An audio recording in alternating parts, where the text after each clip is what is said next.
to this week's edition of the Pete Mezzetti Show. My guest this evening is Clinton Police Chief Vin DeMaio. Vin, welcome. How are you, sir? Good, good. Thanks for having me back, Pete. Thanks for coming down. Thanks Always for coming good to down. be here. It is. It's always great to have you here. So last time we sat down and talked, you were fairly new. Yeah. So a month or two in. A month or two in. So you've been here a couple months. So tell us a little bit about who is Vin DeMaio and a little bit about your police background and where you came from. Sure.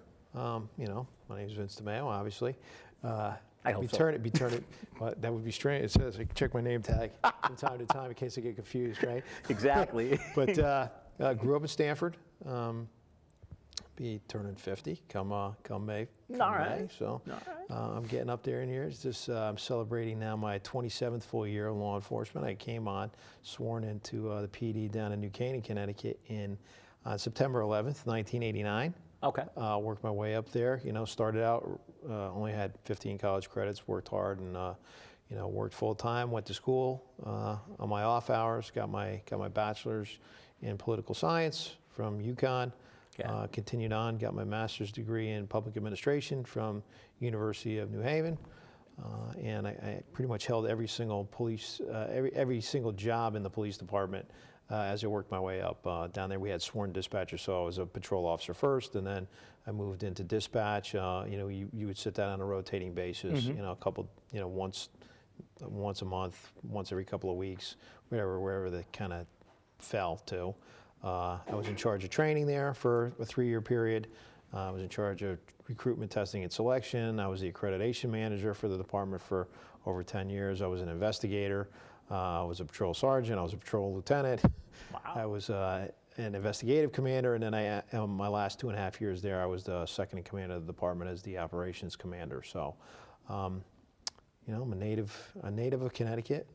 I'm a Husky all the way. Yeah. So it's good to come to a town where our high school team is the Huskies. Yes, it is. I always say go Huskies. That's right. We always push that forward as a good UConn alum. There you go.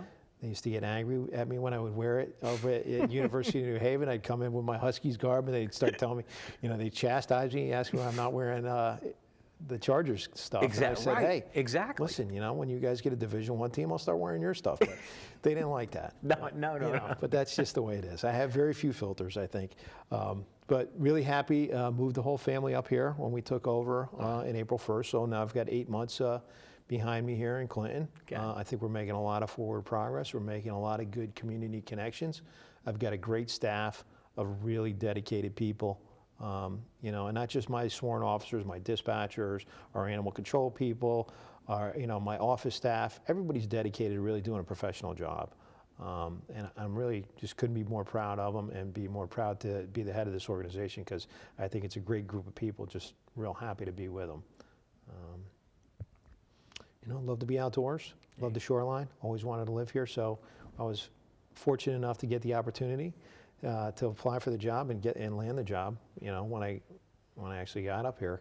This is something that we've wanted to do, my wife and I have wanted to do for a number of years, kind of get out of the rat race of Fairfield County. Great town, we lived in Fairfield for 14 years, as I said, and grew up in Stanford, but it's a different pace of life up here. It's a little bit slower, a little bit, I think, the kids, there's not so much pressure on your kids to grow up so fast. It seemed down there that everything is hustle, go, go, go, go, go. Exactly. Here, there's time to enjoy people. People stop and they talk to you, and you can have a conversation with them. Exactly.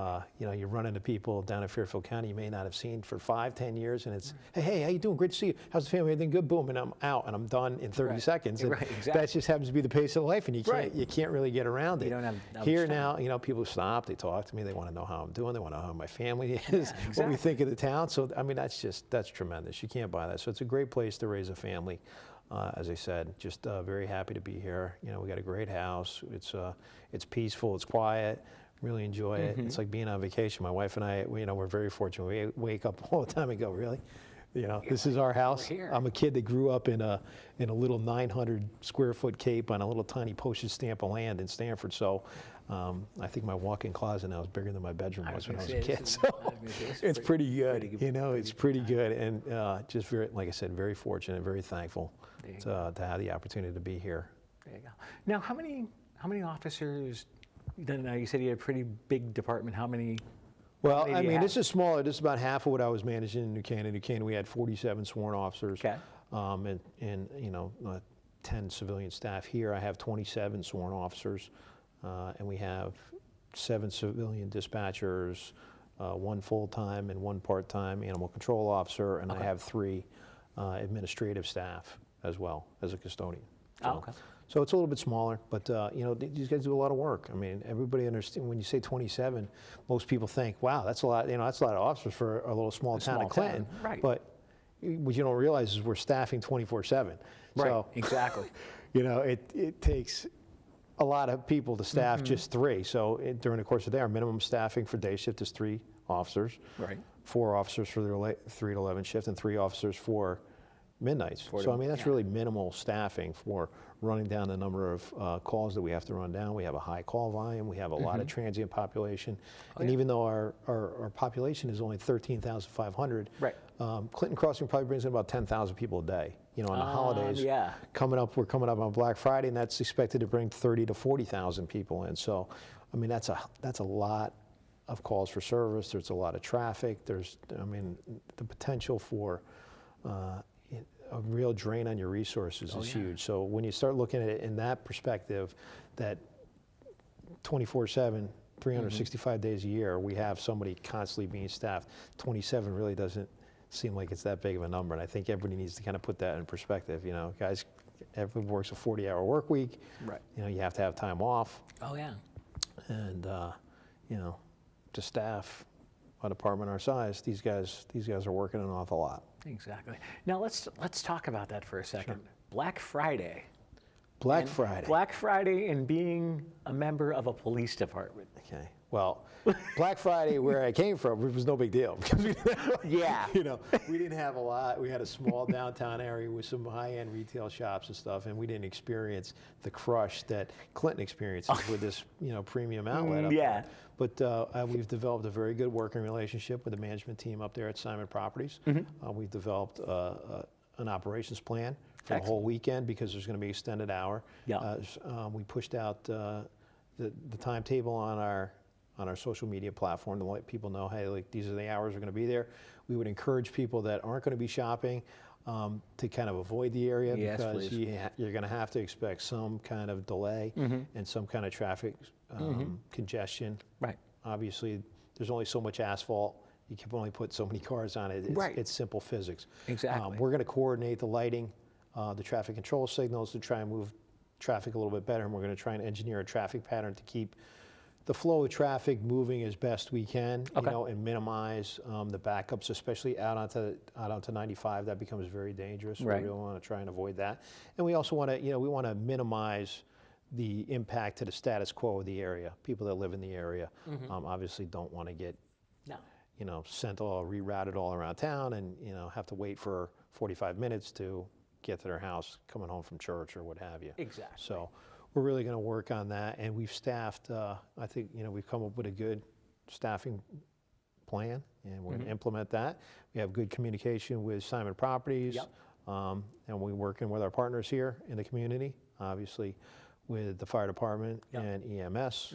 We try and look at everything, and I think that's one thing that I'm also real proud of it. That when I got here, we really started to look at things from a public safety perspective. Okay. Everybody has their own lane to do their things. The police department, listen, we deal with law enforcement and crime.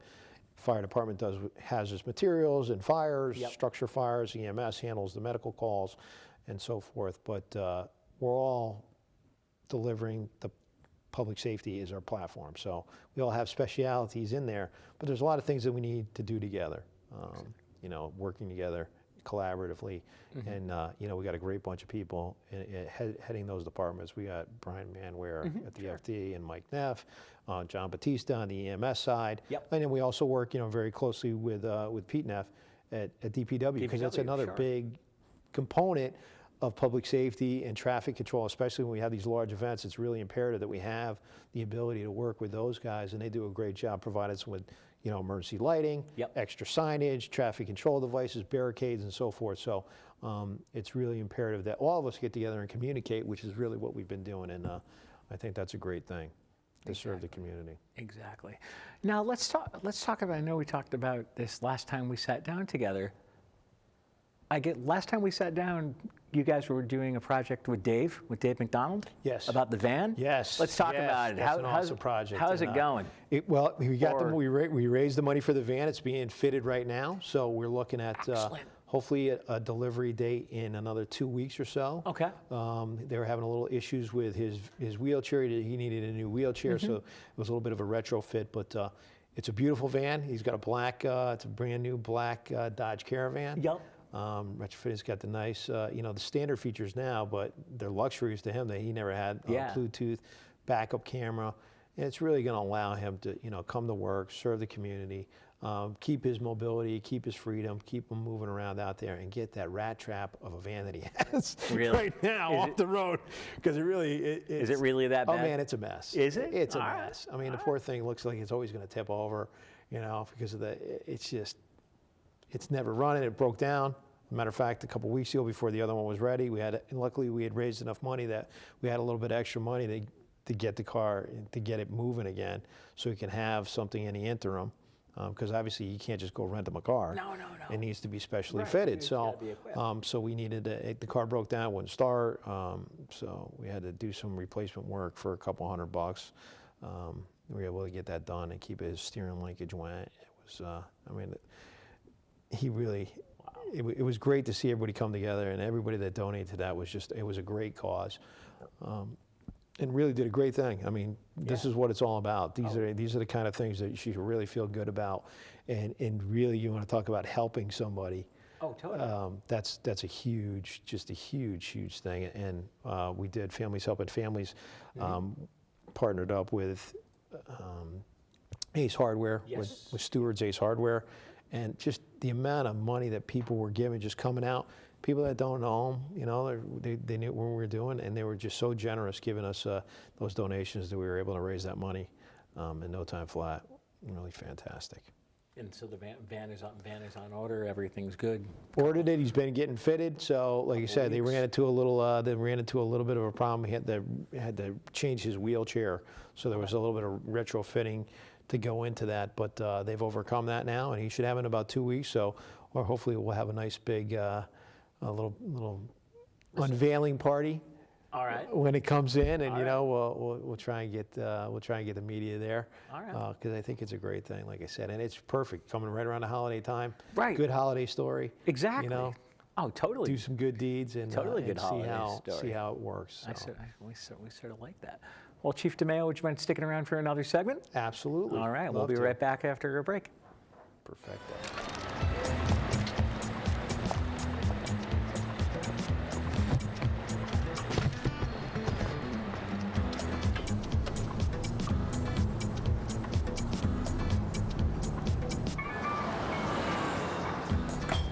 It's a short ride from your neighborhood to your naturehood.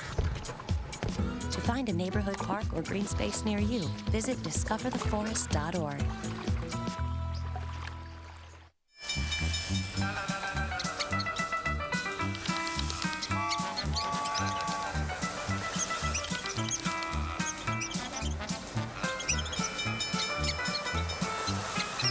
Kids will spend 15 minutes watching online videos like this one. Brushing for 2 minutes now can save your child from severe tooth pain later. 2 minutes, twice a day. They have the time. And welcome back to this week's edition of the Pete Mezzetti Show. Sitting here with Chief Vin DeMaio from the Town of Clinton Police Department. Chief, welcome back. Thank you. Great to be back. Well, thanks for sticking around. All right. Movember. As most people can see, normally you don't see this on your Clinton police officers, but November is Men's Health Awareness Month, as everybody knows, or if you don't know, that's what it is. Right. So we call it Movember. And Jerry Dunn, one of my sergeants, came to me and said, hey, Chief, there's a good opportunity for us to raise some awareness and maybe raise a little money. And I said, hey, you know what, that really sounds like a good idea. So what we did at the PD was anybody that wanted to grow facial hair had to pay me $20 a week. All right. And we allowed them to grow, whatever they wanted to grow. I had to put some limitations in. I said, you couldn't come in looking like a rabid lumberjack. All right, so can't grow it long enough so somebody can grab it or scare small children. That was about, anything else pretty much went. All right. And then we decided that we were going to give all the money that we raised to families helping families. There you go. So just with my guys internally, we were at about $1,800, $1,900. But once the word got out in the community, people started coming in and said, "Hey, we want to help sponsor. Can we sponsor an officer? It's a great idea. We'd love to help, and we love to, sponsor people." And as a matter of fact, I think the Harbor News just did a story on it. Should be in the paper this week, or it just went out last week. And we said, no problem. So we're hoping to raise $3,000 for a good cause for families helping families. Gives my guys, this is a very restrictive career. Everything you do is watched, and there's regulations on everything. You're in the fishbowl constantly. We have all these restrictions. You can't have tattoos. You can't, you can't grow facial hair. You can't wear, certain types of jewelry. You can't have all these things. So this gives the guys a little freedom to kind of express themselves and raise money for a good cause. So we put two things together, and I think it worked out really well. And it seems to be pretty prevalent, because now I go to these other departments and we have meetings with other chiefs, and everybody's walking around with beards on. So I think there you go. I think everybody is kind of going that way, and I know that, like I said, we're raising money for a good cause, and it's and hopefully raise some awareness about men's health. And this is a destructive career, and I think it's really important for for police officers to have proper outlets to take care of themselves. I found out this morning, as a matter of fact, that a good friend of mine that I worked with in the town of New Canaan, Sergeant Mike McInerney, just passed away this morning. Massive heart attack over the weekend, young guy, 55 years old. But this is the kind of career that takes that kind of toll on you. So I think it's important that we really promote men's health. And as police officers, and you can look at all the statistics, and they'll tell you that this career takes 10 or 15 years off your life. We have a much shorter life expectancy than most. So I think it's also imperative that as we get the word out there that you need to take care of yourself. You need to eat healthy. You need to exercise. You need to see your doctor regularly, and maintain your health. You know what? We all have families, and our families need us as much as our communities. Totally. More so probably. Totally. Now, let's talk about your involvement with Families Helping Families and what exactly that organization is. I know what it is. You know what it is. I'm sure my listeners and viewers know what it is, because Minor Vincent, who's the president of Families Helping Families, is a frequent with me. Great. But let's talk about it. Let's talk about it. I mean, I'm very honored. They asked me to be on their board of directors, so I've accepted that position. And they're just a great group of people. And I think Minor does a fantastic job as chairman of the board, running it. So it started out basically as a way for heating assistance. Yes. That was their first program. Correct. And it's since expanded to 5 different programs, providing clothing, food, shelter, and a number of other assistance. So all the money taken in is from private sources, and it's all distributed to families here in Clinton. And it's just real. I'm like I said, I'm really honored to be a part of it. I think it's a great group of people. It's a great organization, and it's a good avenue for us as a police department too, to kind of project our value system, the things that we think are important. Community involvement is paramount to us at CPD, and I think we've really seen a lot of support coming our way from the community. And it's not just about keeping everybody safe, but we can also have a positive influence and a positive effect on people that may be at risk, or a little bit, going through a difficult time, difficult circumstances. And this is a great avenue. It's a great partnership for us to partner up with Minor and Families Helping Families. Exactly. Now let's talk about the DARE program. Last time you and I sat down, we talked about it was coming back. It was coming back. It's coming back. And actually, I sat down with our new assistant superintendent of schools, Marco Familia. And we are working out the details on it, ironing out. And I was very clear that we want the DARE curriculum to complement the curriculum that Clinton PD is teaching their students with their school. We don't want to come in and we want to be harmonious with what's being taught. So we took a very cautious approach, made sure that Superintendent O'Donnell and Superintendent Familia were very comfortable with the program. They reviewed all the materials, and now they're just going to be speaking to my 2 DARE officers, which are going to be Officer Spencer Mangs and Officer Brian Corbin. They're going to be our DARE guys, and we're going to be doing it at Pearson and Elliott. Hopefully we're going to start first thing beginning of the year. Very nice. So they're just working out the scheduling. We're trying, because everything is, like everything else, if you look at it quickly, you don't think of how much work actually goes into this. Exactly. But the scheduling of each student's day and the requirements that need to be met, their hour. There's really not a lot of free time that you can pop something else in there. So Exactly. Working very closely with them to ensure that their program is going to fit into their curriculum, and I think I already know we're going to have great success with it. From the minute I got here. Back in April, I would see, people 30, 40 plus years old come and ask me, hey, Officer Laurie still working? He was my DARE guy. And they had that connection from 20 years ago. Right. I mean, you can't buy that. I mean, that's the positive connections we're always trying to make. And I think this is a community that really embraces that. My old community, not so much. I don't think the program would have worked very well down there. But here, I know that we're going to have we're really going to have a positive impact and a positive influence. And it's been completely redone. It's all about decision-making, proper decision-making strategies. So you can use it from everything from bullying to, resistance to drug abuse, alcohol abuse, unsafe driving, all things. It's really teaching the kids how to, a set of life skills to avoid these difficult situations and manage these difficult situations. So. I think that's a huge positive. You know what else we got to talk about tonight? I guess there's an app we should probably My mention. PD app. Let's talk about My it. PD app. We launched that early on, and again, we're looking for force multipliers. We only have a 27-man sworn department. We need help. We need help from the community. We need to get our word out. We need to get our message out. So the My PD app is a clearinghouse of all of our social media platforms, which is really, really taken off. If you recall, back at Halloween time, the Monster Mash over at Joel, there was an issue there with possibly tainted candy. Right. Now, we don't know if it was or wasn't. I sent that out to the state lab for results, but we needed to get the word out. Right. And within the course of 24 hours, we reached over 42,000 people with our post on the My PD app. So you're talking 42,000 people. So it's an amazing tool for us to get our word out there and to communicate with the public. Even my Movember post got like 5,200 heads. So you never know. Actually, I think I was one of those. You never know. And it's a great thing for us to reach people. I mean, that's a fantastic tool. Where else can we get that kind of information output other than a social media platform? We can't. Exactly. So it's really worked out very well for us. It's a low-cost item. Yeah. It costs us very little.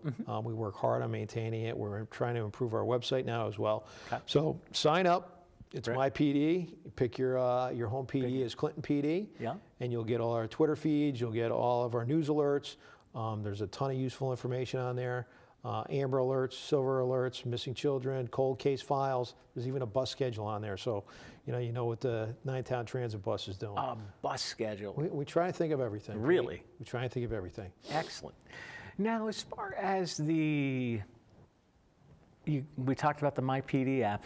Let's talk about the Police Academy, the Citizens Police Academy coming up. The Citizens Police Academy is going to be coming up in the beginning of the year. I think we usually start doing that around the tail end of February, early March. We get started. Yeah, that sounds about right. And that's Sergeant Jerry Dunn. Does an awesome job with that. Does. I mean, and he's Mr. Clinton, right? Everybody knows Jerry. Oh, yeah. And he just does a fantastic job with that. I couldn't be happier with that. And we just get, again, such positive reviews from everybody that comes there.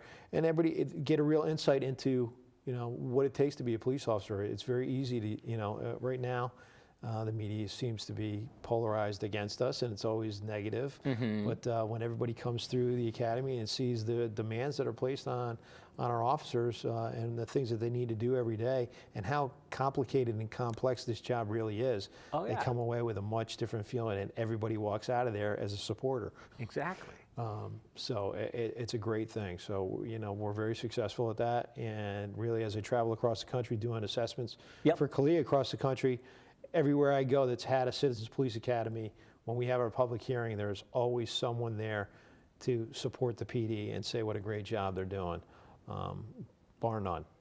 I was going to say, speaking of people well known in the town of Clinton, I hear that you work with Jane Scully Welch and her Pretty Committee every once in a while. with what's going on. Whatever Jane tells me to do, I do. You know, Between Jane and my mother? Hey, I between don't Jane know. and Dolly, listen.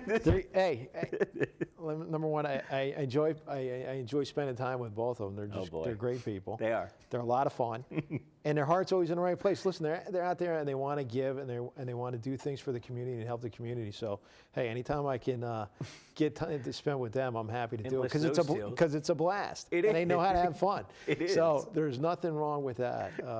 You know, just really good people. And like I said, and Jane, you know, Jane's on the board as well. Yep. So really happy to be part of that group. That I knew. Yeah, no, Really part they're of a really good group of people. Yeah. So, and then, you know, the pretty committee helps me out too. I call them up. I see Jane, you know, the PD's looking a little ratty around my gazebo. You think, come over and help? She'll come right out, and everybody comes out. And again, really trying to advance Clinton, make the community better, make it brighter, cleaner, more inviting. I think your gazebo needs Christmas lights. Yeah, we got to work on that too. I want to do blue. I want to do the blue. I would like to do all blue. That would be great. Oh, that would be pretty cool. That would definitely be awesome. Definitely be awesome. Well, we got a little bit of time left. What else you want to tell everybody? Well, I just want to tell everybody, be aware, please, that the Black Friday weekend is upon us. Yes. So Route 81 in the area of I-95 is going to be very congested. So if you want to shop and come out there, please come out. We have it well staffed. Come spend your money in Clinton. Right. But if you're trying to avoid those kind of issues, then I would not get yourself into that area. Yes, please. If you can avoid it. Unless you want to go shopping, we should have you safely in there. We have plenty of staff. Make sure everybody's safe, and we're going to try and do the best we can with traffic flow. Pure matter of physics. Too many cars, not enough asphalt. We'll do the best we can, but that's thing one. All right. That's and then please enjoy. Have it Yeah, that's right. safe. Happy holiday. Yeah, you too. know, You too. We're about to say goodnight, so before we do, I want to thank So you for Merry coming down. Christmas But and have a good holiday season there, and hopefully we'll see you Looking soon. forward to it. I love the holidays, and always good to be here. You too, Chief. Thank you. On behalf of Chief Vincent, I'm Pete Mezzetti. Thanks. Good night, and we'll see you next week.